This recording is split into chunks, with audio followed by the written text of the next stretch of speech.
Bonjour à tous. Si vous regardez cette vidéo, c'est peut-être que vous vous intéressez à la haute potentialité des individus. Peut-être que vous-même vous êtes au potentiel, peut-être que vous avez fait les tests, ou peut-être que c'est juste certains signes ou beaucoup de signes qui vous font dire que je dois l'être. Néanmoins, j'avais envie de faire un témoignage afin justement de vous partager mon expérience parce que moi-même j'ai la forte impression, parce que tout recoupe, c'est je pense que je vous expliquais dans cette vidéo, je n'ai pas encore fait les tests, je ne suis pas non plus un expert dans la haute potentialité, mais j'avais envie de vous en parler. Allez, je vous en parle juste après ça. Bonjour amis entrepreneurs ou futurs entrepreneurs, je suis Gabriel Moreau, créateur de la Pyramide 2000. Pyramide 2000 qui est là pour vous aider à créer ou à développer votre entreprise. Mais avant toute chose, voilà ce que je vous propose. Déjà, vous pouvez regarder ma vidéo, et si le contenu vous plaît et que vous vous dites « Tiens, j'aimerais bien en savoir plus sur ce formateur », je vous incite à rejoindre ma communauté des entrepreneurs 2000 en vous inscrivant à mes emails hebdomadaires. Le lien est dans la description de cette vidéo. J'ai terminé, alors bon visionnage. Comme je vous l'ai dit, je ne suis pas un expert dans la haute potentialité des individus, néanmoins je m'y suis déjà intéressé pour moi-même depuis des années. Il y a par exemple des commentaires sur mes vidéos qui sont revenus plusieurs fois où les gens me demandaient si je n'étais pas un haut potentiel. Des thérapeutes aussi que j'ai pu suivre qui m'ont amené aussi sur ce chemin, à me dire a priori vous l'êtes. Et aussi certains tests de développement personnel. J'ai suivi bon nombre de formations comme la process communication, comme le test des cerveaux droit, cerveau gauche, où il apparaît que je suis un cerveau droit assez fort. Des tests aussi de haute potentialité plutôt émotionnelle, tout simplement parce qu'en fait quand on parle de haute potentialité, on peut parler de haute potentialité dans le cerveau, qui sera plus orienté cerveau gauche, et plutôt de haute potentialité plutôt orienté cerveau droit, donc plutôt le HPE, plutôt que le HPI qui lui sera plutôt orienté cerveau gauche. Donc moi ce qu'il apparaît c'est que clairement c'est plutôt du côté émotionnel que ma haute potentialité se révèle. Et justement, je vais, par mon histoire, vous expliquer comment j'en suis venu à me dire que là, effectivement, je dois vraiment l'être. Il n'y a plus qu'à passer un test pour le confirmer et voir un thérapeute, justement, ou un coach qui est vraiment fort dans ce domaine-là. Commençons par l'enfance. En fait, dans mon enfance, c'est très simple, je me suis toujours senti à côté de la plaque. On va déjà commencer par ça, je me suis jamais senti vraiment à ma place dans ce monde. Quand je regardais les autres enfants, clairement quand vous avez 7-8 ans, vous ne comprenez pas trop pourquoi, mais réellement j'étais toujours dans cette notion-là, un petit peu aussi comme si j'avais toujours ce ressenti de me sentir rejeté ou de ne pas être justement, comme je vous l'explique, à ma juste place.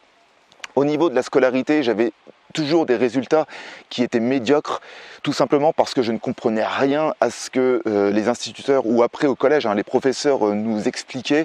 Pour moi, les problèmes étaient beaucoup trop 2 plus 2 égale 4, alors que maintenant je le vois avec le recul, j'avais beaucoup plus une pensée en arborescence qui m'amenait à voir plein de process possibles pour répondre à un problème, mais je ne pouvais pas aller directement à la réponse. Enfin, pour moi, un problème tel qu'il était posé, aussi simplement qu'il était posé a priori, pour moi déjà c'était trop compliqué parce qu'on ne voyait pas assez loin. Il y a aussi un autre signe, c'est que au niveau de l'école, j'étais tout le temps dans mes rêves et j'étais tout le temps en train de dessiner. Je dessinais en fait tous les rêves qui me passaient par la tête. S'il y a des amis qui regardent cette vidéo, ils doivent se rappeler que je dessinais des mobylettes. J'étais un fou de mobylettes au collège et donc du coup je dessinais mes héros de bande dessinée, je dessinais plein de choses. Donc du coup il fallait que je m'évade. Pour moi c'était une manière de peut-être aussi me protéger du monde extérieur.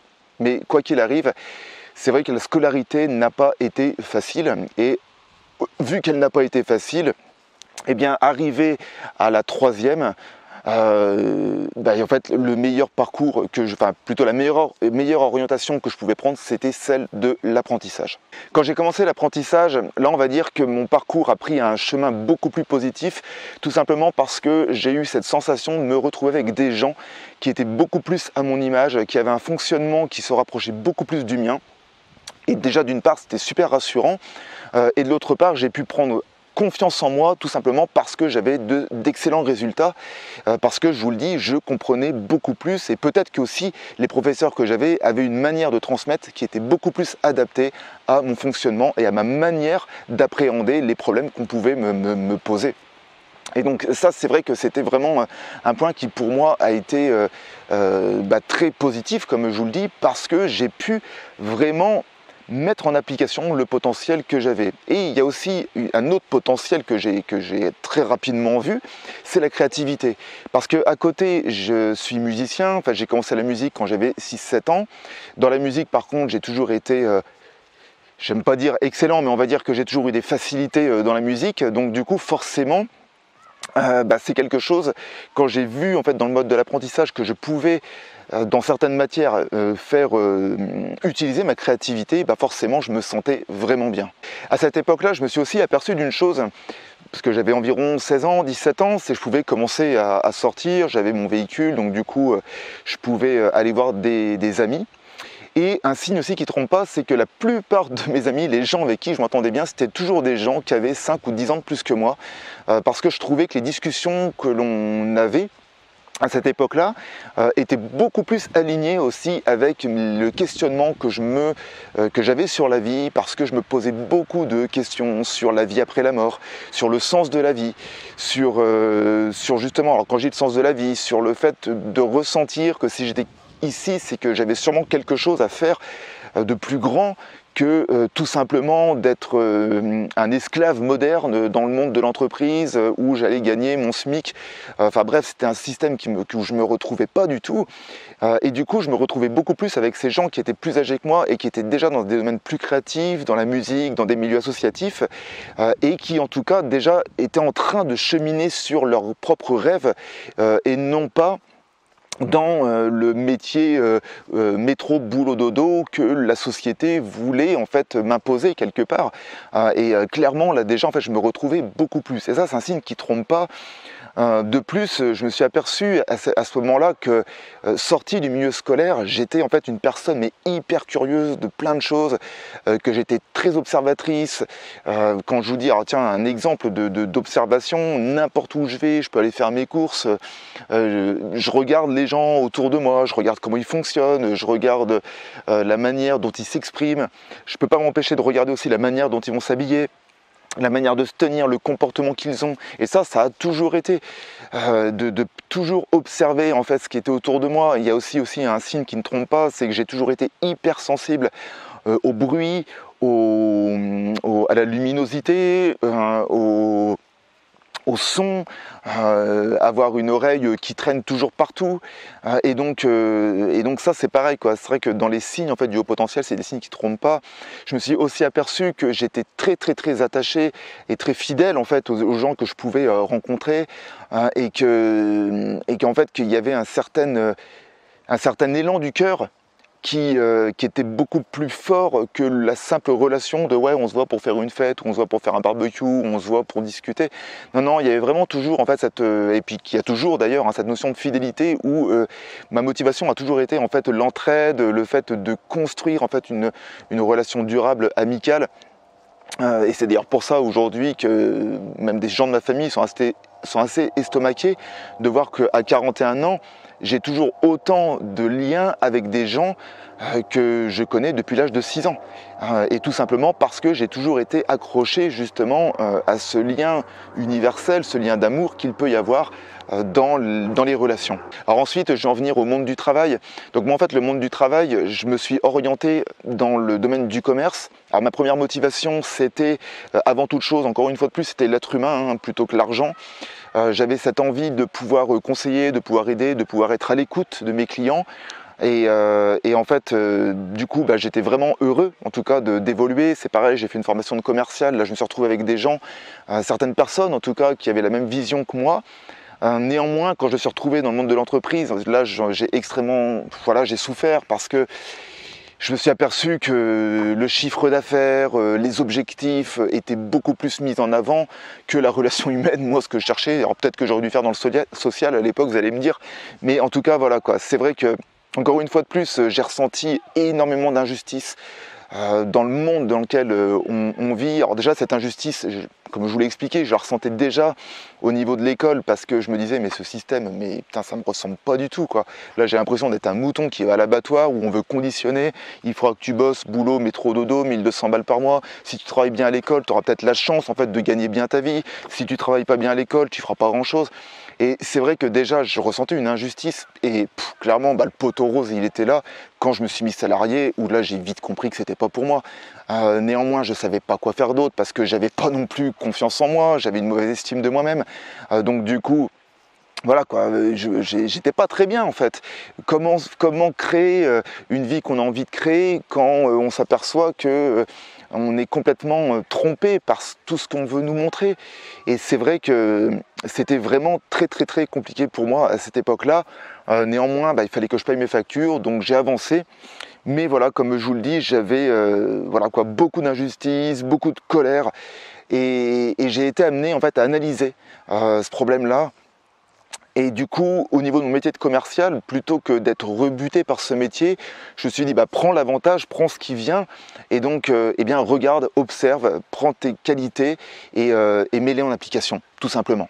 10 ans après, j'ai pris le chemin de l'entrepreneuriat, parce que pour moi, je me suis dit que l'entrepreneuriat, c'était sûrement le seul chemin où je pourrais trouver un équilibre interne, qui pourrait me permettre de trouver ma place, et qui pourrait me permettre de me rendre beaucoup plus heureux. Et donc c'est pour ça qu'à 29 ans, j'ai commencé à prendre vraiment le chemin d'entrepreneuriat, même si quelques années avant, j'avais déjà en fait, je m'étais déjà pas mal renseigné, on va dire ça comme ça, mais là ça y est, à 29 ans, c'était le trop-plein, et je me suis dit, bon là maintenant, tu vas te lancer, tu prends confiance en toi et tu te lances. Et clairement, aujourd'hui j'ai 41 ans, vous voyez, ça fait 10 ans maintenant que je suis réellement entrepreneur, parce qu'à 28-29 ans, je commençais vraiment à me renseigner, mais je me suis mis à mon compte à l'âge de 30 ans, 31 ans. Et là, je peux vous dire que 10 ans après, mais l'entrepreneuriat m'a sauvé la vie. Enfin, vraiment, là, je le dis avec, vous voyez, plein d'humilité, mais vraiment, l'entrepreneuriat m'a sauvé la vie. Ça n'a pas été évident parce qu'il a fallu que je me construise tout seul, il a fallu que je me forme, que je trouve des formations qui correspondraient à ce que je recherchais, qui correspondaient aux objectifs que j'avais à cette époque-là. Mais néanmoins, l'entrepreneuriat m'a permis de travailler déjà avec mes propres valeurs. Et ça, c'est juste énorme. Parce que le fait de travailler en me disant, maintenant, tu vas choisir tes clients. Ça, déjà, c'est juste énorme. Parce que je me retrouve avec des gens qui sont beaucoup plus à mon image. Tu vas choisir des gens dans ta clientèle qui, comme toi, se ressentent un petit peu quelque part dans des transitions professionnelles et sentent qu'ils ont autre chose à faire que d'être juste un mouton, excusez-moi le terme, à travailler pour un patron, à gagner 1200 € par mois, en attendant une potentielle retraite qui aujourd'hui, en plus la retraite, clairement tous les gens qui attendent que sur ça, moi mon humble avis c'est qu'ils se trompent en fait, parce que arrivé à 60 ans, on n'y est encore pas, je ne suis pas devin, mais j'ose imaginer que ça risque d'être compliqué. Moi je me dis aujourd'hui j'ai 40 ans, j'ai encore de l'énergie, donc c'est maintenant qu'il faut y aller. Et le fait de rencontrer des gens aujourd'hui comme ça et de former ces gens-là qui sont plutôt à mon image, clairement ça me rend beaucoup plus heureux. Ce que je pourrais rajouter aussi, j'ai pris 2-3 notes, c'est aussi de ne pas avoir honte d'exprimer mes émotions. Parce que dans le monde de l'entreprise, on a toujours voulu me faire croire que le fait d'exprimer ses émotions, c'était une tare, c'était pas bien. On me disait que c'est une faiblesse. Tu sais, on me disait, tu sais Gabriel, si tu montres tes faiblesses, les gens vont s'en servir contre toi. Donc montre pas tes émotions, montre pas que tu es en colère, montre pas que tu es triste. Et là je me dis, mais avec le recul, je me dis, mais en fait c'est complètement n'importe quoi. En fait, ça veut dire que là on me demande d'être une intelligence artificielle qui n'a pas d'émotion. Et là aujourd'hui je suis content parce que je vois qu'on parle de plus en plus d'intelligence émotionnelle, d'utiliser l'intelligence émotionnelle. Donc moi mon humble avis c'est qu'il y a encore beaucoup d'entreprises qui ont du travail à faire dans ce sens-là. Mais clairement oui, la vérité elle est là. C'est que le fait d'exprimer ses émotions, d'exprimer, moi je sais qu'avec mes clients j'exprime mes émotions, il y a des moments, vous voyez là par exemple j'ai vécu ça m'a rendu triste. Je veux dire, tout le monde à un moment donné de sa vie est triste, tout le monde à un moment donné de sa vie est en colère. Le problème c'est que dans le monde dans lequel on vit, on veut nous faire croire en fait que ces émotions c'est pas bien, donc du coup on les range au plus profond de nous, mais il n'empêche qu'elles se retournent contre nous et deviennent dévastatrices. Et donc deviennent dévastatrices sur notre santé mentale, sur notre santé morale, sur notre santé physique. Et moi, je me suis aperçu que le fait de vivre totalement avec mes émotions, de les ressentir, de les faire passer, qu'il y a des jours, je me sens moins bien parce que j'ai peut-être plus une émotion de tristesse, eh bien aujourd'hui, je la vis. Et j'ai pas honte de me dire, peut-être qu'aujourd'hui, je serai moins performant. Et alors ? En fait, c'est quoi? C'est qu'en fait, dans le monde de l'entreprise, on aimerait que les humains soient performants tous les jours. Mais là, clairement, ça, c'est un robot. C'est l'intelligence artificielle, c'est pas un humain. Parce qu'un humain, clairement, dans mon sens, à moins de faire, je sais pas quoi, d'être une bête en fait, en termes de coaching mental, peut-être qu'un mec comme Tony Robbins, il est peut-être là-dedans, et encore, je suis même quasiment sûr que ce gars-là, il a aussi des émotions. Enfin, je veux dire, c'est pas un robot, quoi. C'est pas Terminator. Donc, à partir de là, la différence, c'est qu'un haut potentiel, lui, va apprendre à gérer ses émotions, il va apprendre à les utiliser dans les objectifs qui va se mettre en place, et en même temps, il va aussi apprendre à surfer dessus et à les accepter. Et c'est vraiment le chemin que j'ai fait, c'est le chemin maintenant que je fais tous les jours, et croyez-moi que je le vis vraiment mais super bien. Donc voilà, en fait, au niveau du témoignage que je vous donne, le message que j'ai envie de vous transmettre en synthèse, c'est que tous les signes que je suis en train de vous donner, moi je sais que ça ne trompe pas. D'extérieur, les gens qui me l'ont dit, et peut-être que d'ailleurs, je vous incite, merci d'ailleurs au passage, si vous voulez mettre des commentaires de vos témoignages, si vous voulez me dire peut-être, ah oui, effectivement, de ton témoignage, moi je crois que tu l'es, écoutez, voilà, je serais vraiment content de lire vos témoignages. Néanmoins, moi je sais qu'il y a plein de signes qui trompent pas. Déjà je sais que je suis un hypersensible, ça c'est sûr. Maintenant au potentiel émotionnel, j'en suis quasiment sûr. Je le ferai confirmer par un coach un jour, ça fait partie de mes objectifs à moyen terme, on va dire ça comme ça. Mais clairement je sais que moi-même déjà sur la recherche de moi-même, aujourd'hui je pense réellement que je le suis. Aujourd'hui je sais que je mets plein de choses en place comme la méditation le matin, mes rituels du matin, qui me permettent de mieux le vivre, qui me permettent d'être beaucoup plus aligné avec moi-même. Et réellement, je le vis bien aujourd'hui, je le vis beaucoup plus sereinement.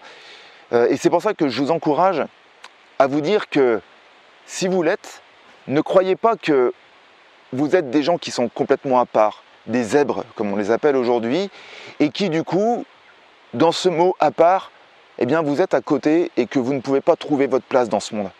Croyez-moi qu'aujourd'hui, vous pouvez la trouver. Peut-être qu'un jour, vous ferez peut-être partie de mes clients. En tout cas, moi, quoi qu'il arrive, je vous encourage et je vous encouragerai toujours à utiliser votre potentiel de haut potentiel pour le mettre à bon escient et pour aider les gens. Parce que croyez-moi que, en plus, un haut potentiel émotionnel, et d'ailleurs je pourrais refaire une vidéo là-dessus parce que ça me donne envie de plus justement parler des cerveaux droits. Enfin, vous avez vraiment beaucoup de talent et vous avez plein de choses à apporter dans ce monde, croyez-moi. Donc, croyez en vous et faites, cheminer sur votre chemin, écoutez votre cœur et allez-y, quoi. Enfin, c'est vraiment tout ce que je peux vous dire, je vous encourage à fond.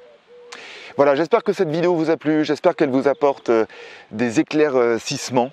En tout cas, moi je vous souhaite une très bonne semaine et je vous dis à très bientôt. Prenez soin de vous, ciao.